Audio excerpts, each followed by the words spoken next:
Hello friends, इस video में हम करने वाले हैं क्लाइंबिंग स्टेयर्स। ठीक है, हमारे पास क्या गिवन है, एक स्टेयर केस गिवन है, हमें स्टेयर केस को क्लाइंब करना है। ठीक है, और उस स्टेयर केस में हमारे पास n नंबर ऑफ स्टेप्स के बाद हम टॉप पे पहुंच सकते हैं। ठीक है, तो हमारे पास दो चॉइसेस हैं। हम हर बार या तो एक स्टेप चलेंगे या फिर दो स्टेप चलेंगे। ठीक है, दो चॉइसेस हमारे पास गिवन है और हमें फाइंड करना है, रिटर्न करना है distinct ways you can climb to the top. मतलब कि ऐसे कितने नंबर ऑफ वेज हैं जिनसे हम टॉप पर पहुंच सकते हैं। ठीक है, एग्जांपल लेके मैं आपको समझाता हूँ।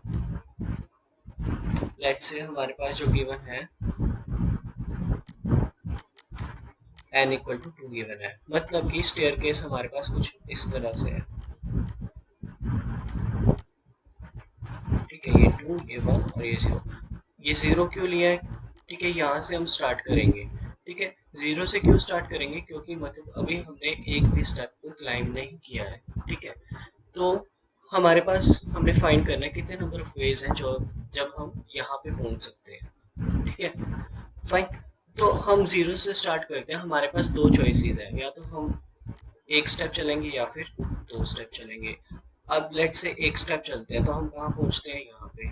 और अगर दो स्टेप चलते हैं तो कहाँ पहुंच जाएंगे? यहाँ पे टॉप पे पहुंच गए। ठीक है, फाइन।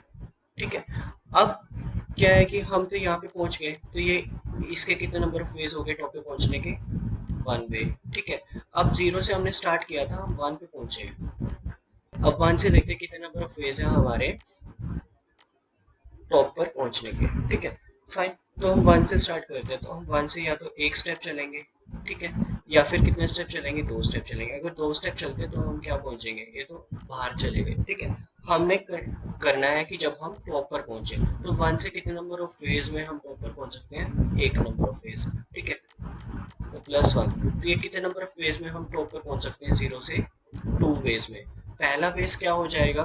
पहला वेज हो जाएगा हमारा कि हम 0 से सीधा 2 पे जाएं। ठीक है, और दूसरा वेज हो जाएगा हम जब 1 से स्टार्ट करेंगे, हम 1 से 2 पे जाएं। ठीक है, तो कितने नंबर ऑफ वेज हो गए? 2 नंबर ऑफ वेज। इसी तरह अगर हम n इक्वल टू 3 लेकर चलते हैं, n इक्वल टू 3 लेते हैं, तो हमारे जो स्टेयर्स होंगी कैसे होंगी? 1 2 एंड 3। ठीक है, 0 से स्टार्ट किया हमने। ठीक है, अब 0 से क्या होगा? हम यहाँ पे भी पहुंच सकते हैं। अगर दो स्टेप्स करते हैं तो यहाँ पहुंच सकते हैं। अब 1 से कितने नंबर ऑफ वेज में हम टॉप पे पहुंच सकते हैं? ठीक है, 1 से हम चलेंगे या तो एक स्टेप या फिर दो स्टेप। अब दो स्टेप चला हम 1 से, तो हम टॉप पे पहुंच गए। तो 1 से कितने नंबर ऑफ वेज में हम टॉप पे पहुंच सकते हैं? 1। ठीक है, अब क्या हमारे यहाँ पे है? ठीक है, पॉइंटर। ठीक है, यहाँ से हम जो हमारा 0 से यहाँ पे आया था, ठीक है, ये येलो वाला पार्ट। अब यहाँ से हम चलते हैं, या तो 1 स्टेप चलेंगे या 2 स्टेप चलेंगे। ठीक है, तो कितने नंबर ऑफ वेज में हम टॉप पे पहुंचे? वापस। ठीक है, इसी तरह अब ये जो ग्रीन वाला आया था, 1 से जब ग्रीन पे चले थे हम 2 पे आए थे एक स्टेप, तो यहाँ से दोबारा हम टॉप पे या तो 1 स्टेप चलेंगे या फिर 2 स्टेप चलेंगे। तो ये तो आउट ऑफ बाउंड हो गए, तो यहाँ से एक स्टेप और आ गया, हम टॉप पे पहुंच गए। तो कितने नंबर ऑफ वेज हो गए? 3 नंबर ऑफ वेज। ठीक है, फाइन। ठीक है, तो यहाँ से हम एक काम कर सकते हैं, हम रिकर्सिव क्वेश्चन से करते हैं। मतलब कि हमारे पास डिसीजंस है, हम या तो 1 नंबर ऑफ स्टेप चल सकते हैं या फिर 2 नंबर ऑफ स्टेप्स एक टाइम पे। ठीक है, लेट्स से हमारे पास जो n इक्वल टू 4 गिवन है। ठीक है, n इक्वल टू 4 गिवन है, हम 0 से स्टार्ट करेंगे। ठीक है, हमारे पास दो चॉइसेस है। एक चॉइस हम एक स्टेप चलते हैं और दूसरी चॉइस हम दो स्टेप चलते हैं। तो एक स्टेप चलने के बाद हम फर्स्ट स्टेयर पे पहुंच गए और दो स्टेप चलने के बाद हम सेकंड स्टेयर पे पहुंच गए। ठीक है, फिर इसके बाद यहाँ से दोबारा हमारे पास दो चॉइसेस बनते हैं। पहली चॉइस ये कि हम एक स्टेप लें और सेकंड स्टेयर पे पहुंच जाए। दूसरी चॉइस ये कि हम दो स्टेप लें और थर्ड स्टेयर पे पहुंच जाए। इसी तरह इसमें हम एक स्टेप लेंगे तो थर्ड स्टेयर पे पहुंचेंगे, दो स्टेप लेंगे तो फोर्थ स्टेयर पे पहुंचेंगे। अब यहाँ पे फोर्थ स्टेयर पे हम पहुंच चुके हैं। ठीक है, तो यहाँ से एक कंडीशन ये लगाएंगे कि अगर जब भी हमारा जो बेस केस है, हमारा जो बेस केस पे अगर हम हिट करते हैं तो वहां पे हम स्टॉप कर देंगे, ठीक है। तो इससे आगे हमें चेक नहीं करना है, फाइन। एक बेस केस तो ये हो गया, ठीक है। अब ये तो हमारा हो गया, यहाँ पे 4 पे पहुंच गए, ठीक है। अब यहाँ पे देखते हैं, यहाँ पे हमारे पास दोबारा दो केसेस हैं। हम अगर दो स्टेप चलते हैं, सॉरी एक स्टेप चलते हैं तो थर्ड स्टेयर पे पहुंचेंगे, दो स्टेप चलते हैं तो कौन सी स्टेयर पे पहुंचेंगे, फोर्थ स्टेयर पे। अब ये दोबारा, ठीक है, फाइन, ठीक है। अब ऐसे ही इसमें हम एक स्टेप चलते हैं तो कौन सी स्टेयर पे पहुंचेंगे, फोर्थ स्टेयर पे पहुंचेंगे, ठीक है। और दो स्टेप चलते हैं तो कौन सी स्टेयर पे पहुंचेंगे, फिफ्थ स्टेयर पे पहुंचेंगे, जो कि हो गया हमारा आउट ऑफ बाउंड हो गया, ठीक है। दूसरी बेस केस ये आ जाएगा हमारा, जब भी हमारा जो बेस केस है, अगर ये आउट ऑफ बाउंड चला जाता है तो हम वहां पे इसे आगे कैलकुलेट नहीं करेंगे, ठीक है। तो ये हो गया हमारा कैंसिल आउट, ठीक है। अब दोबारा हमारे पास यहाँ पे 3 है, हमारे पास दो केसेस है, या तो हम एक स्टेप लेके 4 पे पहुंच जाए, ठीक है, या फिर हम दो स्टेप लेके 5 पे पहुंच जाए। तो दो स्टेप लेके 5 पे पहुंचेंगे तो क्या हो जाएगा, ये हमारा आउट ऑफ बाउंड, ये कट हो गया, ठीक है। तो यहाँ से ये हो गया। अब हमारे पास यहाँ से है 3 बचा है, ठीक है। अब 3 से हम अगर एक स्टेप जाते हैं तो कौन सी पे पहुंचेंगे, फोर्थ स्टेप पे पहुंचेंगे, ठीक है। और दो स्टेप लेते हैं तो फिफ्थ पे पहुंचेंगे, जो कि हमारा आउट ऑफ बाउंड चला जाएगा। तो अब यहाँ से हमारे टोटल नंबर ऑफ स्टेप्स पूरे हो चुके हैं, जो कि हमारे total number of ways to reach the top of the stairs, ठीक है। तो यहाँ से कितने आए हैं, यहाँ से कितने नंबर ऑफ वेज हमारे पास बने हैं एट लास्ट, एक स्टेप, एक, दो, तीन, चार और पांच, ठीक है। पांच वेज हमारे पास बने हैं, ठीक है। तो जो इसकी जो टाइम कॉम्प्लेक्सिटी हो जाए, क्योंकि हम रिकर्सिव मेथड यूज कर रहे हैं यहाँ पे, DFS, डेप्थ फर्स्ट सर्च हमारे यहाँ पे यूज कर रहे हैं, मतलब कि हम पहले इसे कैलकुलेट करेंगे, फिर दोबारा घूम के इस पे आएगा, फिर दोबारा यहाँ पे ऐसे जाएगा, ठीक है। हम डेप्थ फर्स्ट सर्च लगा रहे हैं, ठीक है। तो इसकी टाइम कॉम्प्लेक्सिटी क्या हो जाएगी, 2 to the power height of tree, decision tree.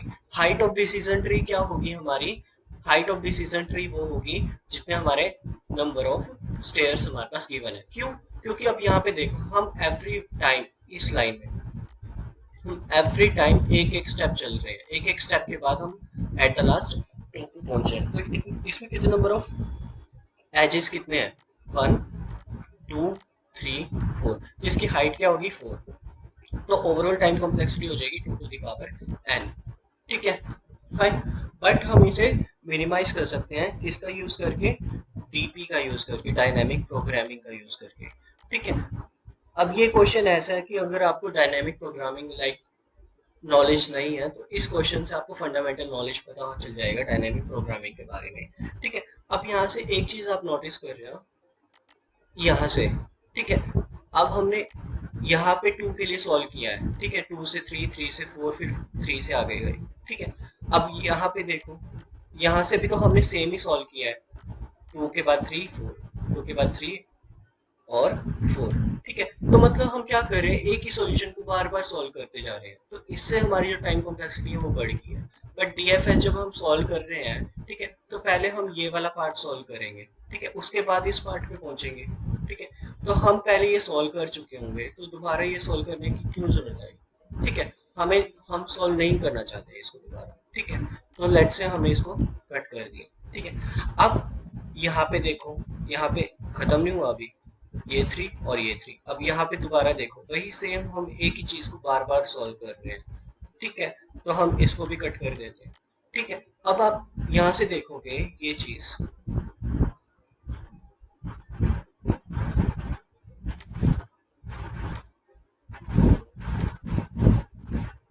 ये चीज अगर हम खाली इस चीज को सॉल्व करते हैं, ठीक है, इसमें क्या है कि हम हर स्टेयर पे, ठीक है, एक ही बार कैलकुलेट कर रहे हैं, ठीक है। तो हम यहाँ से हमारी जो टाइम कॉम्प्लेक्सिटी है वो रिड्यूस कर सकते हैं, कहाँ तक, बिग ऑफ एन तक, ठीक है, डायनामिक प्रोग्रामिंग का यूज करके, फाइन, ठीक है। और यहाँ से एक और चीज कि यहाँ पे ये जो जीरो है, हम जीरो से स्टार्ट कर रहे हैं, ठीक है, फिर 1 पे आए, फिर 2 पे, फिर 3 के लिए कैलकुलेट कर रहे हैं, फिर एट द लास्ट 4 के लिए कैलकुलेट कर रहे हैं, ठीक है। जब हम 4 के लिए कैलकुलेट कर रहे हैं, हम अगर बॉटम से देखना शुरू करें, एक डायनामिक प्रोग्रामिंग अप्रोच है बॉटम अप, ठीक है, बॉटम अप अप्रोच, मतलब कि हम फोर कैलकुलेट, अगर हम पहले number of ways to reach the top from this stair, ठीक है, इस स्टेयर से टॉप पे पहुंचने के लिए कितने नंबर ऑफ वेज है हमारे पास? एक वे है, ठीक है, क्योंकि हम पहली टॉप पे खड़े हैं तो एक ही वे है हमारे पास टॉप पे पहुंचने के लिए, ठीक है। अब क्या है, हम यहाँ पे थ्री पे देखते हैं, ठीक है। अब हमारे पास थ्री से टॉप पे पहुंचने के लिए कितने नंबर ऑफ फेज है? कितने नंबर ऑफ फेज है यहाँ से दिख रहा होगा, ये हमारा, या तो अगर एक स्टेप लेते हैं हम टॉप पे पहुंच जाएंगे, दो स्टेप लेते हैं आउट ऑफ पहुंच जाएंगे, तो कितने नंबर ऑफ फेज है हमारे पास? एक नंबर ऑफ फेज है, ठीक है। तो मतलब कि हमारा एवरी टाइम हमारा जो, हम जिस स्टेयर पे कैलकुलेट कर रहे हैं number of ways to reach the top, वो हमारा डिपेंड कर रहा है इस बेस केस पे, ठीक है, ठीक है। अब जब हम टू के लिए कैलकुलेट करेंगे तो इसके लिए कितने नंबर ऑफ वेज है हमारे पास टॉप पे पहुंचने के लिए, ठीक है, कितने नंबर ऑफ वेज है? एक वे तो होगा हमारे पास कि हम एक जंप लेके थ्री पे पहुंच जाए, और दूसरा केस क्या होगा, हम दो जंप लेके एट टॉप पे पहुंच जाए, ठीक है, ठीक है। अब आपको पता है हमने नंबर ऑफ वेज कैलकुलेट कर लिए हैं थ्री के लिए, कितने नंबर ऑफ वेज थे थ्री के लिए? वन नंबर ऑफ वेज थे। अब टू से हम जब थ्री पे गए तो ये पहली एक है, ठीक है। तो हम क्या कह सकते हैं कि हमारा जो इसका फाइंड करने का जो मेथड है वो किस पे डिपेंड कर रहा है? इस केस पे डिपेंड कर रहा है। मतलब कि हमारा जो ये हम कैलकुलेट करेंगे एवरी टाइम, हमारा जो ये जीरो के लिए कैलकुलेट करेंगे तो ये किस पे डिपेंड करेगा? वन पे डिपेंड करेगा। वन के लिए कैलकुलेट करेंगे तो किस पे डिपेंड करेगा? टू पे। टू की किस पे डिपेंड करेगा? थ्री पे। थ्री किस पे डिपेंड करेगा? At the last base case पे, मतलब कि फोर्थ पे। फाइन, ठीक है। तो यहाँ से हम फाइंड कर सकते हैं और रिड्यूस कर सकते हैं हमारी time complexity big of one में। फाइन, मैं आपको समझाता हूँ कैसे।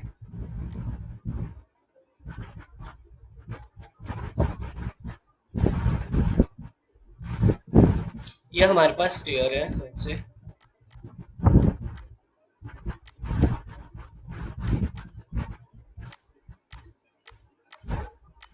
ठीक है। हमने एक एरे ले लिया कि एरे में जो एरे का साइज लेंगे हम, कितना लेंगे? जितने नंबर ऑफ हमारे पास स्टेयर्स गिवन है, फोर, ठीक है। Zero, one, two, three, four. Zero, sorry,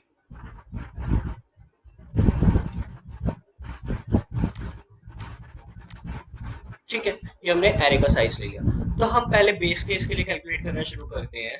हमारे पास अगर हम फोर पे हैं, ठीक है, तो हमारे पास कितने नंबर ऑफ वेज है फोर पे क्लाइम करने के, फोर पे पहुंचने के लिए? तो कितने नंबर ऑफ वेज है? एक ही वे है हमारे पास, ठीक है। तो हमने ये इस वन को यहाँ पे ऐड कर दिया, ठीक है। अब हम मान लो थ्री से कैलकुलेट करना चाहते हैं, हमारे पास थ्री से कितने नंबर ऑफ वेज है फोर पे पहुंचने के? एक ही वे है, आपको पता है, ठीक है। अगर हम सेकंड स्टेप चलते हैं तो क्या हो जाएगा? आउट ऑफ बाउंड चला जाएगा, ठीक है, फाइन। तो हमारे पास इस पे भी एक वे है, फाइन, ठीक है। अब हम टू से कैलकुलेट करना शुरू करते हैं, ठीक है। अगर हम टू से एक स्टेप लेंगे तो कहाँ पहुंचेंगे? यहाँ पे, फाइन।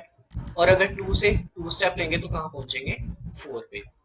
और आपको पता है हम कहाँ पे, अभी हम कहाँ पे पहुंचे? एक तो इस पोजीशन पे पहुंचे, एक इस पोजीशन पे पहुंचे, फोर पे, ठीक है। आपको पता है, आपने कैलकुलेट कर चुके हैं कि थ्री से फोर पे जाने के लिए कितने नंबर ऑफ वेज है? वन, ठीक है। एक हमारा फोर पे आया, और फोर से कितने नंबर ऑफ वेज है फोर पे जाने के लिए? वन। तो हम क्या कर सकते हैं, ये इस पे डिपेंड कर रहे हैं, इन दोनों सॉल्यूशंस पे डिपेंड कर रहा है हमारा, ठीक है।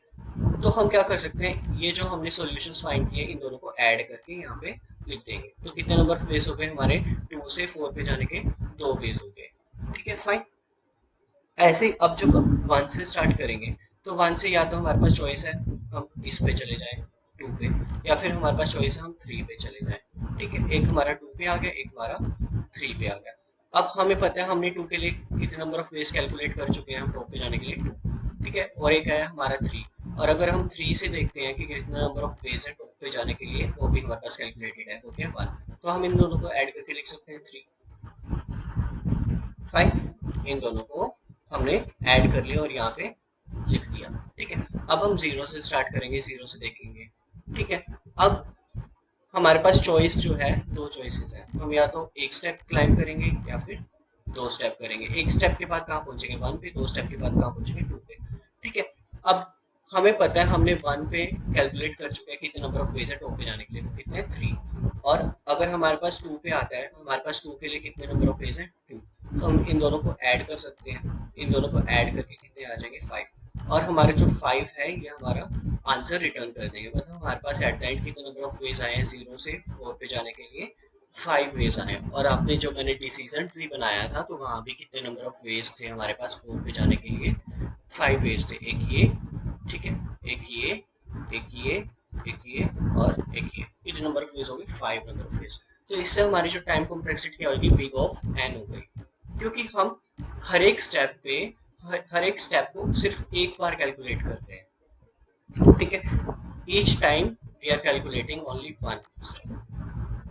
फाइन, हम किसी भी स्टेप को दोबारा बार बार कैलकुलेट नहीं करें जैसे हम रिकर्जन में कर रहे थे, जिसकी जिसके कोर्स से हमारी जो टाइम कॉम्प्लेक्सिटी हो गई थी वो big of 2 to the power n चली गई थी। बट हम रिड्यूस कर सकते हैं इसको बिग ऑफ n से, ठीक है। यही मैंने कोड में किया है, कोड में आपको दिखाता हूँ। फाइन, ठीक है। और यहाँ से एक चीज और दिखाऊंगा मैं, एवरी टाइम, चाहे हमें नंबर ऑफ स्टेप्स कितने भी गिवन है, चाहे नंबर ऑफ स्टेप्स हमारे पास 50 गिवन हो या 100 गिवन हो, जितने भी हो, एवरी टाइम हमारे पास जो टॉप पे क्लाइंब करने का जो नंबर ऑफ वेज है टॉप से, ठीक है, यहाँ से अगर हम पहले ही टॉप पे हैं तो टॉप से टॉप पे जाने के कितने नंबर ऑफ फेज है 1, ठीक है। और उससे एक स्टेप पीछे से टॉप पे जाने के लिए कितने नंबर ऑफ स्टेप्स है 1। एवरी टाइम हमारे पास ये दो तो होंगे ही होंगे, ठीक है, 1 और 1। तो मैंने वही कोड में किया है, हमने क्या कर दिया, हमने एरे में पहले स्टोर करवा लिया ये दोनों वैल्यूज को, ठीक है।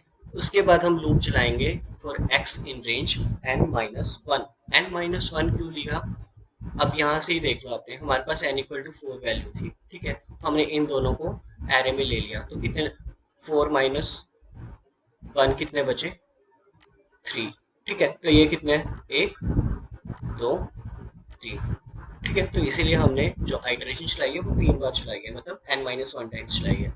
तो हम क्या करेंगे, एवरी टाइम हम 0th पोजीशन पे क्या इंसर्ट करते जाएंगे, l ऑफ 0 जो कि ये है प्लस l ऑफ 1, ठीक है। एवरी टाइम हम ये इंसर्ट करते जाएंगे और एट द लास्ट हम रिटर्न कर देंगे l of 0। Fine, so let's run.